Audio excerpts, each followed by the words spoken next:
Let's get this evening started, shall we? First and foremost, we would like to invite the President of the Dyslexia Association of Singapore, Dr. Jimmy Daruwalla, to come up on stage for the welcome address. Dr. Daruwalla, please.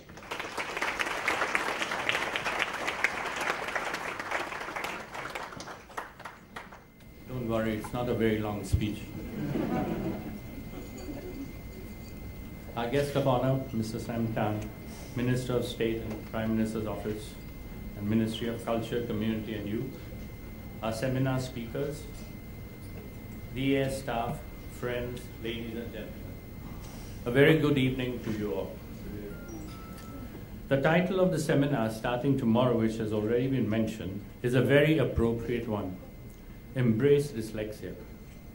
Let me give you my opinion as to why we should embrace dyslexia in Singapore. And I think having been associated with this association for the past 23 years, I think I can shed light on this topic. As we all know, the natural resource available to us in Singapore is human capital. And we cannot afford to let even a single child fall by the wayside, not only because of the inability to read or write, but because dyslexia also has several positive aspects as well. And we need to nurture these qualities, which I will mention. Now, the incidence of dyslexia in the general population anywhere varies from 3 to 10%, with 3% needing remediation. Because of their extraordinary abilities, people with dyslexia can contribute meaningfully to society. It has been known for some time that dyslexic business persons are more likely to succeed as entrepreneurs, but now studies have confirmed why this is the case. And Professor Julie Logan of the Cass Business School of London found the incidence of dyslexia to be 20% in British entrepreneurs in 2001 and a staggering 35% when she did the study of 139 business owners in USA in 2007. Bear in mind that the prevalence of dyslexia is only about 3 to 10%. Unfortunately, such a study has not been done in business owners in Singapore, and I hope somebody would take that study. Now, she found that these successful entrepreneurs are more likely to become self-made millionaires when compared to their non-dyslexic counterparts, and more likely to own multiple businesses as well. They have the ability to see the big picture without being bogged down in the details. They have the drive and determination to succeed when others would give up, since they have been used to failure in their earlier days and have developed creative solutions to the problems they face. They may not be good at reading, mind you, but they learn to read people, which is very important, and are good at choosing the best person to help them and readily delegate responsibilities to others who have better skill sets than themselves, whereas a non-dyslexic believes in doing everything himself. They have mastered the art of verbal communication, which is so important in doing business, and even this helps in employee relations, where the turnover rate is lower than businesses run by non-dyslexics. It is well known that a business succeeds or fails not because of the money that is put into it, but the ideas behind it. Professor Logan showed that those who have dyslexia are more creative than those who do not have dyslexia. They are creative thinkers, a skill they have mastered in order to cope with their personal struggles. They can come up quickly with the best solution to a problem or the right word to say to customers and investors.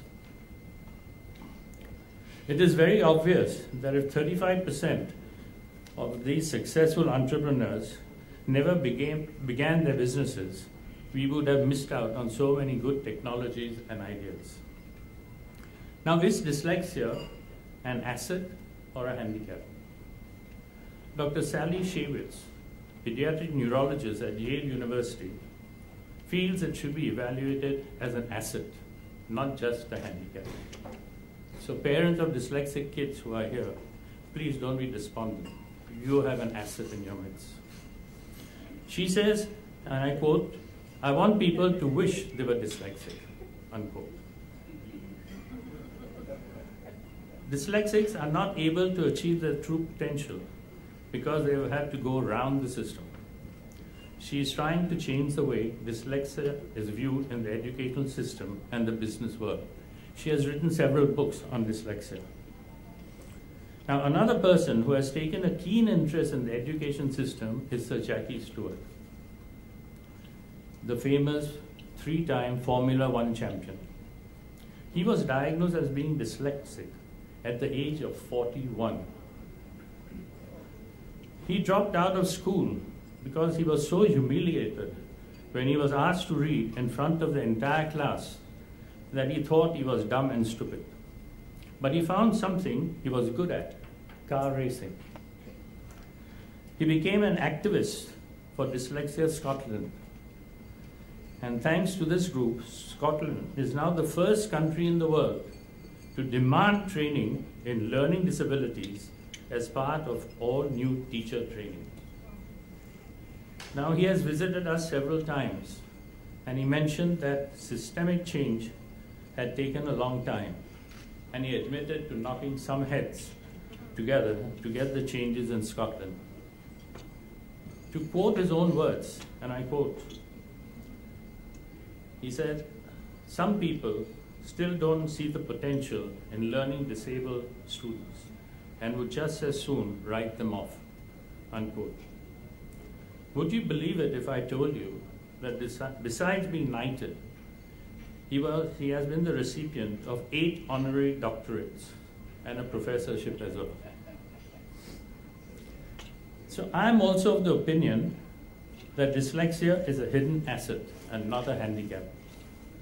The difference between a child that goes undiagnosed and another that is diagnosed and has specific remediation can be dramatic. And we have all witnessed this at the annual graduation ceremony of our students, which is one of the highlights of our calendar. Professor Logan's study has shown the importance of a mentor and how important it had been for someone to believe in you in school. A few words of encouragement can sometimes tip the scales between failure and success. An excellent example is Dr. Carol Grider. Out of 13 schools she applied for, only 2 accepted her: Caltech and UC Berkeley. She selected Berkeley, and in 2009 was one of the 3 winners of the Nobel Prize in Medicine and Physiology. So parents of dyslexic children still find this to be quite a burden to bear, and this is compounded by the negative perception in Singapore. We are not asking our children to do their own best, but to be the best. The doctrine of education appears to be to compete. The majority of our children are being led to believe that they are doomed to failure in a world which has room only for those at the top. But I ask you, what is wrong in being average and being either second or even third best? Our children are subjected to tuitions at a very young age, which has led to a multi-million-dollar industry in Singapore, as mentioned in the newspaper not so long ago. Parents do not want their child to fail and want them to be perfect because of this kiasuism which is so prevalent in Singapore. I wonder why adults expect perfection from children. Few grown-ups can get through a whole day without making a mistake. The DAS, by hosting this seminar, hopes to change the way Singaporeans look at dyslexia and highlight the potential hidden and extraordinary assets of persons with a learning disability. There are many famous dyslexics. You all must have heard about them. Albert Einstein may not have been able to describe the theory of relativity if he had not used his imagination. In my humble opinion, the aim of education should be to teach us how to think rather than what to think.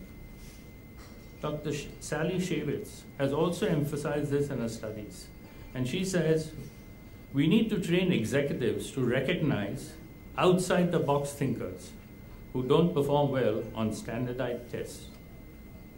Now, to name a few successful dyslexic entrepreneurs, Richard Branson, Henry Ford, Ingvar Kamprad of IKEA, Charles Schwab of the Schwab Brokerage Company, Kerry Packer of Australia, William Hewlett of HP, Steve Jobs, the most famous man, Steven Spielberg, Craig McCaw, who was responsible for the cellular phones, and Nelson Rockefeller. Paul Orfalea of FedEx Kenco also. They are all proof of the hidden assets they possess, which made them millionaires. As Paul Orfalea mentioned in his book, and I would recommend this book to everybody, I've read it myself, where he says, and he quotes, "I think everybody should have dyslexia and ADHD," because he had both as well. Now, dyslexia was the key to their success instead of a hindrance, for it offered exactly what they needed to succeed and contributed to their own happiness.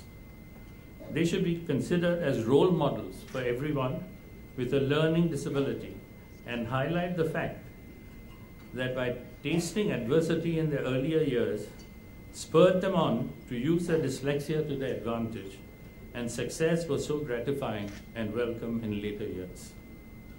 Now, there is a long list of successful dyslexics in every field, and I could go on and on. Now, you may ask, why am I highlighting these entrepreneurs? Well, Singapore has been given the highest rating in the world for its business-friendly environment. The incidence of dyslexia in Singapore is around 3 to 4%, as I mentioned, which means we have around 20,000 dyslexic children in our schools. Singapore has a share of local entrepreneurs, but if we could only focus more on the strengths rather than the weaknesses of these dyslexic persons, can you imagine how many more successful millionaire entrepreneurs we can have in this country? And perhaps someday, even a recipient of the Nobel Prize, not forgetting that the father of this nation, Mr. Lee Kuan Yew, is also mildly dyslexic. So, ladies and gentlemen, I'll leave you with this thought. Have a good evening.